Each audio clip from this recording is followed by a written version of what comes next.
Hello, everybody. Welcome back to PX Talk. And today in the studio, we have Joe Bartel. Joe is the founder and managing partner of Campion Partners.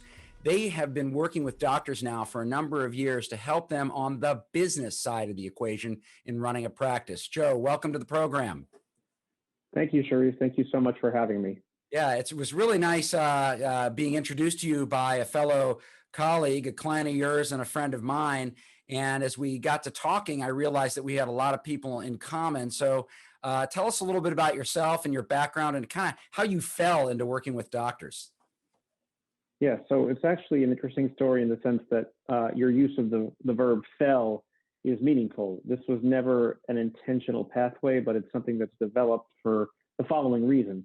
I had been working with physicians on, let's say, the legal side of things, or exclusively the legal side, where if physicians needed help with employment agreements, with partnership agreements, with buying and selling their practices and the legal issues that come along with that, in terms of real estate, let's say, I would help them. And I really enjoyed helping them because I do feel like in general, physicians are engaged in a very noble profession and they need a lot of help because they're so busy being physicians and treating patients that a lot of the other stuff that is pertinent to being a businessman or a businesswoman is sort of not something that they have the ability to devote their full time to.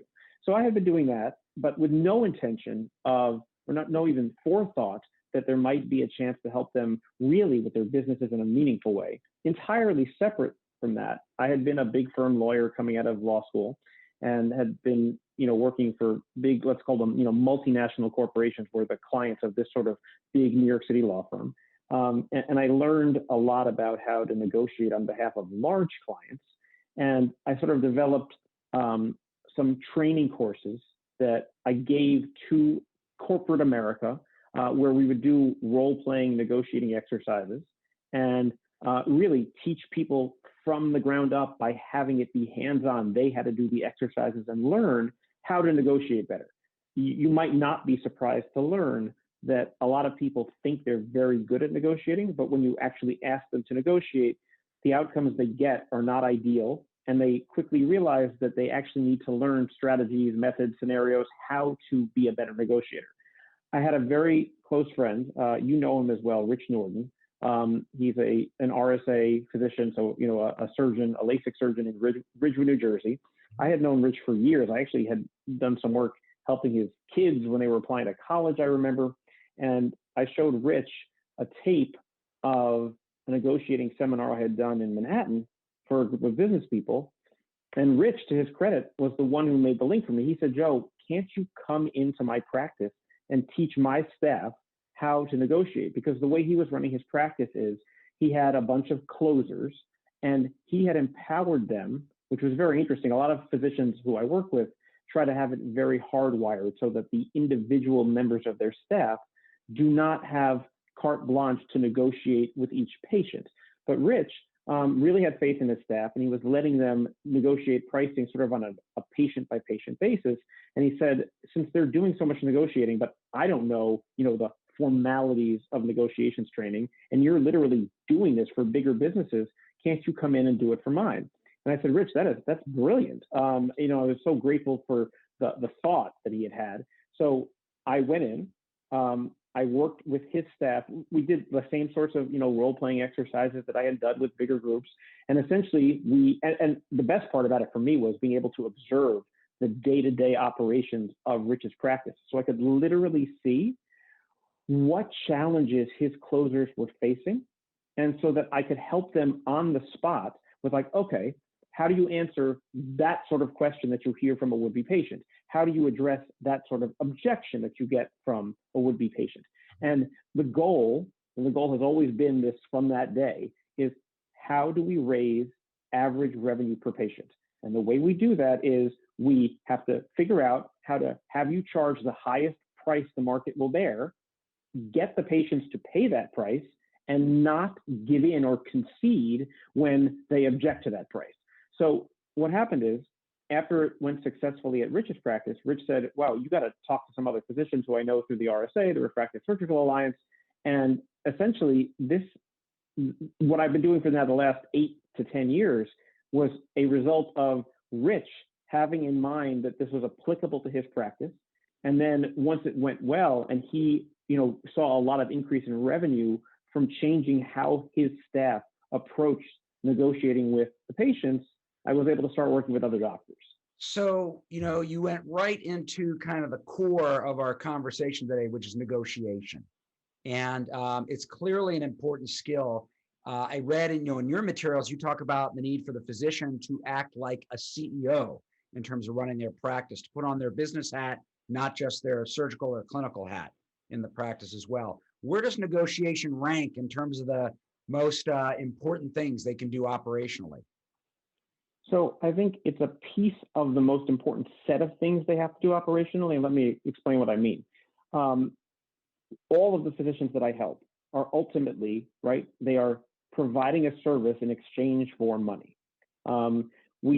Sometimes we look at sales as somehow this dirty thing, or like no one wants to be a salesperson. And what I tell all my physicians is, you don't have to be a used car salesman or use hard selling techniques to be able to sell properly. In fact, just the opposite. What I tell my physicians is, and their staff, because their staff is generally directly involved in this, even more so than the physicians, though I believe physicians have a role as the most trusted voice that a patient hears, a role in helping to sell the value of the practice. But the point is that what they have that a lot of people do not is a valuable service that will improve the lives of their patients. And because they have a lot of expertise, because they've trained for so long to get ready to provide this service, they have an absolute right and an obligation to themselves to charge what they're worth. And that right there is where most people stumble out of the gate. Most people are afraid or unwilling to ask for what they're worth. Why are they afraid? Because they don't have a history of, asking for what they're worth, because they're afraid, what if the patient says no? What if I can't close as much if I raise my prices? And by the way, those are very legitimate concerns. I never want to go into a practice and change things so much that they don't have any revenue anymore. But what I've been able to teach and what history has shown in terms of my interactions with these practices is, because they're such skilled physicians, as long as you teach them that they can and must educate their customers, their clients, their patients, whatever word you want to use, as long as they can educate them why there is value, they can actually get paid what they're worth. Mm-hmm. So that's the answer to how negotiations fits in, is that it's part of the overall approach the physician has to take to setting prices correctly, having the staff be ready to sell, and essentially understanding that you have the ability to shape the customer's journey, as it were, and to shape the customer's decision by explaining to the customer, hey, this is what I bring to the table. This is why you should choose me. Yes, you know what? It is more expensive than the discount shop down the street.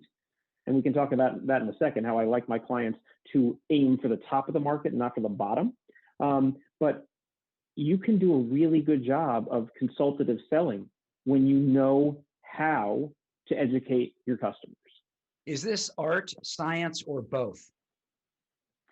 So it is both, and I'm glad you asked that, because it segues neatly into the real reason I like to be very hands-on with the physicians, which is to say that everything we do at Campion, everything I do with any physician, needs to be customized to the following set of parameters.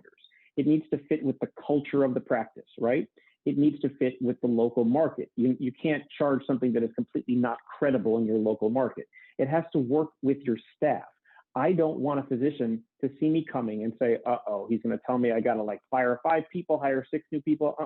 You can, as long as you have a staff that is functional, I can train them, right? This is not rocket science. Mm-hmm. It is stuff that can be taught. And in my experience, physicians do a very good job of getting people who really want to help the physician and help the practice. They just don't necessarily know how. Right. So my job is to come in and say, okay, guys, let's start from the basics. What are you charging? How did you decide to charge that price and not say another price?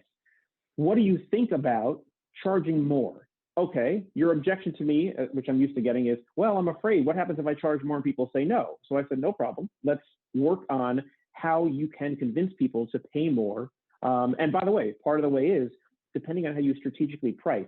And for example, how you may introduce, if you only had one price for a procedure and you create, I like to have my physicians create packages so that they're bundled things that can signal different elements of value to a patient. You can actually, basically, by strategically pricing your packages, sort of quote, force, not in a bad way, but in a just a human nature way, force your patients into a category, a choice that is better for the practice and still recommended for the patient and way better than what you had been charging before you went to a package type approach.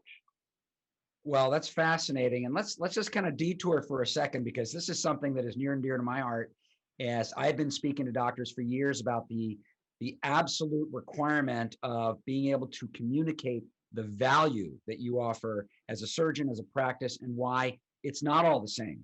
LASIK providers are not all the same, breast augmentation providers, even Botox providers, right? There are differences, but it's the ability to get a patient to understand and appreciate those differences that really makes the difference. But when it comes to discounting, do you think it's good to have a higher fee schedule and discount down, or to not do any discounting at all?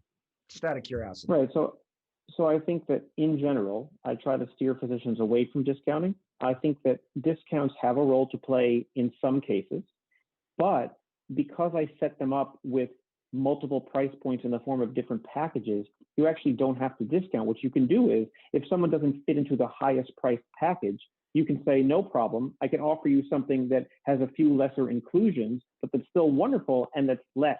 So you can actually, the reason you don't want to discount, right, is a few reasons. One, you don't want to train your customers to expect discounts, because then it's like, well, that's the price that you're saying, but I know if I hold out long enough, or I complain, or I tell you I can't do it, you're going to lower your price. So you train them to expect you to lower your price, which is very bad. The other reason you don't want to discount is because at some point you're chasing a falling knife. It's like where you draw the line if you're going to discount. If you're willing to discount, you need a lot of discipline to discount without over discounting. That being said, if you are having trouble in one quarter and you want to get people in the door, let's say before Christmas, and you want to run a promotion, that's fine. I mean, we can talk about that, and we can make sure that it's not something that becomes permanent. But in general, if you're doing a good job of negotiating and a good job of selling, you shouldn't need to discount. And the truth is, I've been fortunate that the physicians who have allowed me to train them and their staff, and who have allowed me to keep them accountable, over years and years of, hey, how is this working? Tell me if we need to tweak any of the methods. Tell me if we need to recalibrate, because you're finding that people are, more opposed to this price now than they were last year, but they generally don't need to discount anymore. And that being said, let's be very realistic. It's hard if you don't have someone holding your hand, like me or like you, someone who could say, listen, I know this is scary. It is scary to go away from a discount model, because discounting is easy. You just press that easy button, discount, you close the deal. But if their hands are held and you show them the way, they absolutely can get away from discounting. Yeah, someone once said, in fact, one of your clients told me that he had heard that discounting is the heroin of marketing. Yes. Extremely addictive. And I thought that was line of the day. I hadn't heard that one before. So let's talk about some of the success stories. If you could even think to just a typical client of yours, what was their average revenue per patient for LASIK? Let's assume both eyes, kind of before you got involved, and what were they able to raise it to? Yeah, so I want to speak to a client that I have in Central Florida, and without using raw numbers, I'll use percentages. I'm not sure that he would want me to reveal what the practice has been charging versus not charging, and now what they're charging. But so here's what happened. I came in, and they were very smart. They had basically gone through a whole refresh of the guest experience in their practice, right? They had talked to me a few years before they even brought me on, but what they said is, when they realized what I was doing, is they said, hey, why don't we get everything else fixed? Let's get the physical plant spruced up. Let's make sure that we have the right people for you to train. Let's make sure that the guest experience is flowing correctly. And then, you're the closer, as it were, right? You come in, and now that we're set up with the process, will teach us how to get more money. So when I came in, they had essentially one price for LASIK. And it was a price that you took it or you left it, or you could negotiate for discounts. It depended on what they were doing that month. Mhm. So what I convinced them to do is I said, let's do this. Let's create 3 packages for LASIK with various other inclusions. So for example, an inclusion could be how many years of enhancements do you get? What does the warranty look like on the LASIK? Because theoretically, you should pay more if you're going to have a guarantee of 10 years as opposed to 5 years. I mean, just, basic math. And I said, also, what I want to do is whatever your highest price was before, I want it to become the lowest price, right? I want the previous ceiling to become the new floor, so that even if people are gravitating towards the lowest option of the 3 options we're charging, you're going to make more on that than you made on your previous, quote, highest option. And I put highest in quotes because there was only one price. So it really wasn't highest, it just was the price. Mhm. So all of a sudden, I set them up for a situation where as long as they closed at all, they were making more money than they had been making, because even the lowest price was higher than the previous price. Mhm. Now, don't get me wrong. There was a lot of heavy lifting to convince them that this wasn't going to make it impossible to close.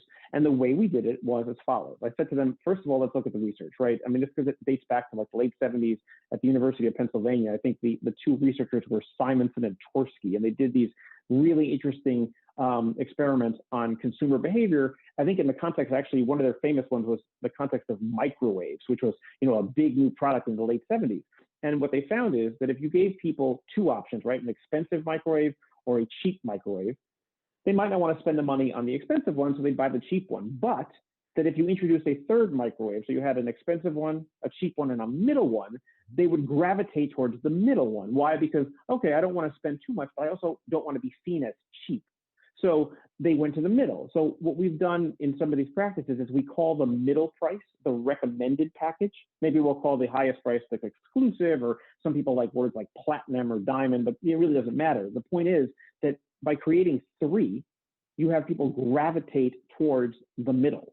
And if you set the pricing correctly, right, they don't realize what's happened. They're not choosing the cheapest. They're not choosing the most expensive. They feel like, oh, I made a smart consumer decision. I didn't overpay because I didn't go for the highest price. I didn't want to be cheap, so I didn't go for the lowest price. But meanwhile, the price is high enough, even on the low end, but certainly at the middle, that the practice on a per patient basis has basically upped its revenue by 25%, off the top. And what we've seen is, and this is what I've worked with them on, is a continuing escalation, right?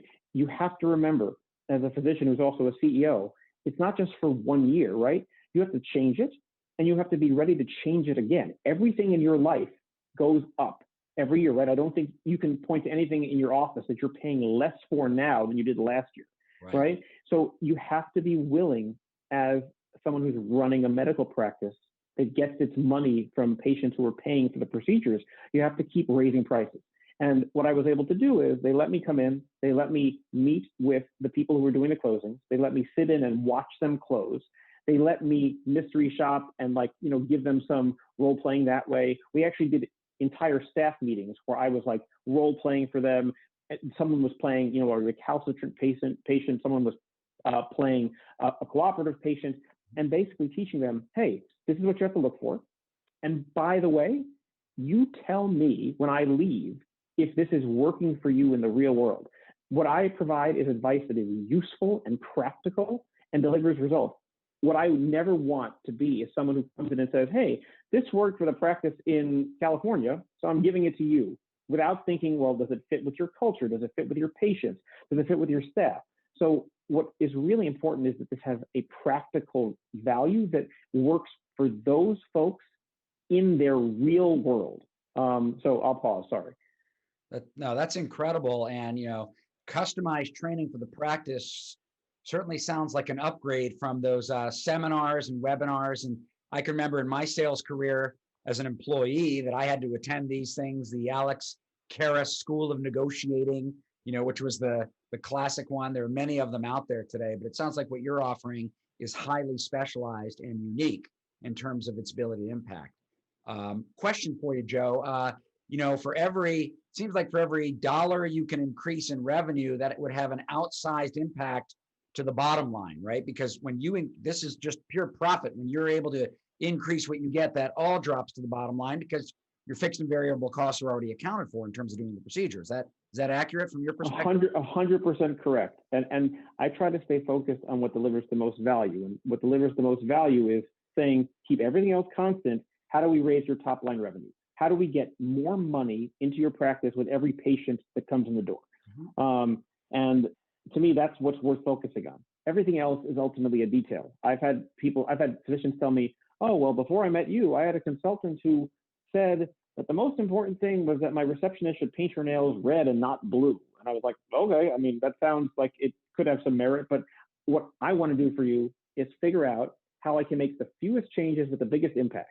And to do that, we have to focus on what you are charging, right? How much money you're getting, what your closing percentage looks like, because ultimately what we want is to have you closing a high percentage of people at a high price, higher certainly than what you've been getting before you met me. Right. And by the way, I should say that I've never worked with a discount chain of any sort, but I do believe that my clients benefit from the existence of cheaper options because it allows them to set up a contrast. Sure, you can entrust your care to a chop shop down the street, or you can choose me. Let me explain why you should choose me. So I've always felt that the existence of lower cost options is extremely beneficial to the practitioner who is seeking to be, the highest price point. Yes. And certainly higher. Yes. Well, it at the start, middle, and end of it all, it is a game of communications, isn't it? Between the absolutely provider and the customer. And by the way, it's also and this is what I've learned from embedding within these practices to train them. It is also extremely important that there be good intra-office communication. What I have found is a lot of times the reason closings aren't at the rate they should be or at the price they should be is because there's a miscommunication among the staff. So for example, you need a well-oiled machine that goes from receptionist to technician to either counselor or closer or concierge, I've heard all three words, and that includes the physician.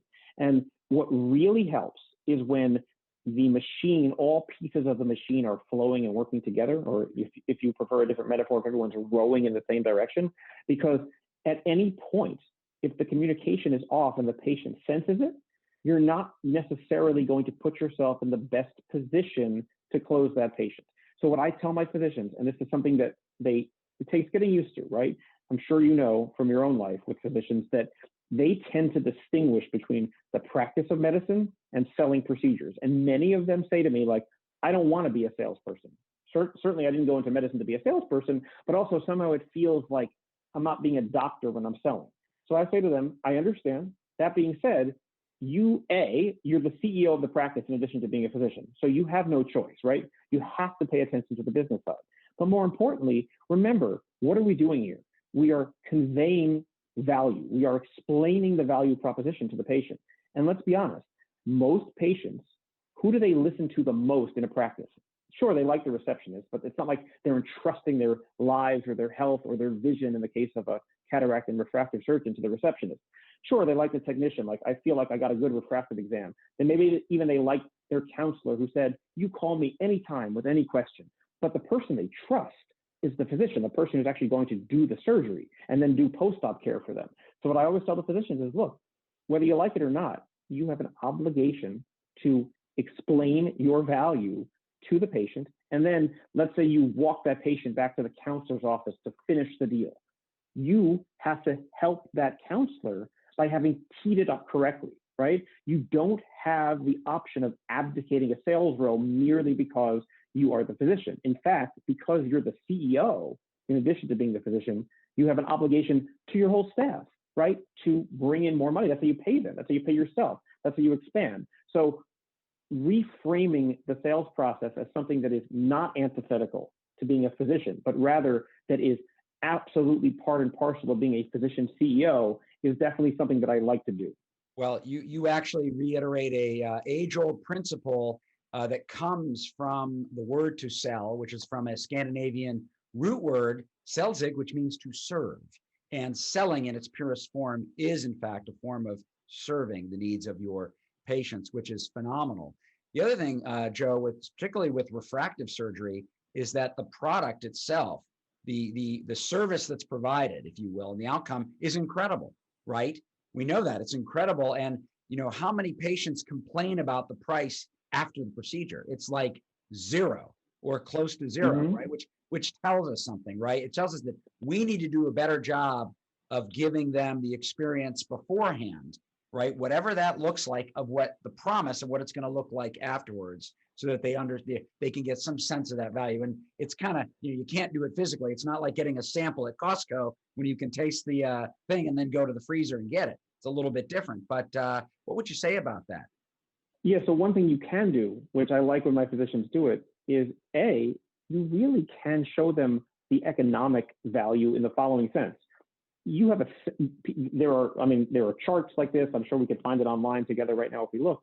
But you can tell patients, hey, if you're age 45 and you're going to stay in glasses and contacts, I can tell you, based on facts out in the marketplace, that you are likely to spend X number of dollars over the course of the rest of your life on the stuff you need for your vision. Okay, so you could pay all of that, or you could pay a little more now, but overall you're going to pay less than if you had not gotten LASIK. And guess what? You're going to get the value of seeing better as soon as you get the surgery. So you're going to see better for, let's assume, for example, let's say 45 and you'll need cataract surgery at 65. So even if we're only talking 20 years. So A, you're going to save money overall. B, you're going to see better. Your life is better. And you get that benefit immediately after surgery for the duration of the time until you need to be seen again, or you need to have something done when your eyes change further. That is a powerful mathematical argument. So it's like, if you can convince people to just be rational, which I think if you lead them in the direction of rationality, they will follow, because you can literally show them what the two paths are, right? Either you do this or you don't do this. That is one way to deal with that issue. I think a second way is, I like it when the physicians that I train have either staff members who have had the procedure done at that location, because they can say, there's something very powerful about sitting across from someone who says, look, I was in your position once. And to be honest with you, I was scared too. I didn't know if I wanted the surgery. I didn't know how well it was going to go. I was like, what if something goes wrong? What if I'm not satisfied? And I did it. I am so happy I did it. I wish I had done it earlier. So if you're feeling any of these concerns, I want you to know that A, you're totally reasonable to feel them, but B, that I went through that, and the other side is so worth getting to that, you shouldn't be concerned. And that comes back to what you said about, serving the patient. The best way to serve the patient is to listen to the patient, right? What is motivating the patient to either be gung-ho about it? Like, for example, maybe a friend recommended you. So, okay, that's easy. Like, my friend had a great experience here. I totally want that experience. But let's say the patient is, showing you signs of trepidation. Like, I don't know if I want to do this. And sometimes they don't even tell you in those words. In fact, frequently they won't. They'll say something like, well, I got to talk to my husband. I got to talk to my wife. Or maybe they'll balk at the price. But you don't know necessarily, without engaging them in conversation and actually listening to them and talking to them, whether they actually have to talk to their husband because they just have to arrange a carpool, or whether that's a way of saying, I'm scared, or that's a way of saying, like, I can't afford it, right? And the way you serve the patient best is by communicating with him or her. And what I try to get across, it's how I deal with people, right, when I'm training them, but it's how I get these counselors and closers to deal with their patients, is you have to establish a relationship with them. That's what's so nice about consultative selling, is you're not just selling them a commodity and like, who cares? I don't need to know you anymore. It's a one-time transaction. No, this is someone you're creating a relationship with. And the cool thing is, not only does it make it more likely that you'll close that patient if you do that, but it's way more likely they're going to have a good outcome because they've come in expecting a good outcome and trusting you and liking you. And then they bring you other people. So like, all the vectors point in the direction of communicating carefully and conscientiously with the patient. This has been an incredible conversation. And I think if I were to kind of title it, it would be something about comparing opportunity to opportunity cost. It's, the opportunity to improve your financials if you do it the right way, right? If you understand the principles of consumer behavior and negotiation, which doesn't have to be some combative thing. It's really about listening and communicating, versus opportunity cost of not doing this, but allowing the status quo to reign. And you keep repeating these, what I'm going to call negative behaviors, right? Discounting, reacting, giving the store away, and all the traps and all the negatives that come with that. So opportunity versus opportunity cost. Joe, this has been incredible. How can people find out more about you and your firm?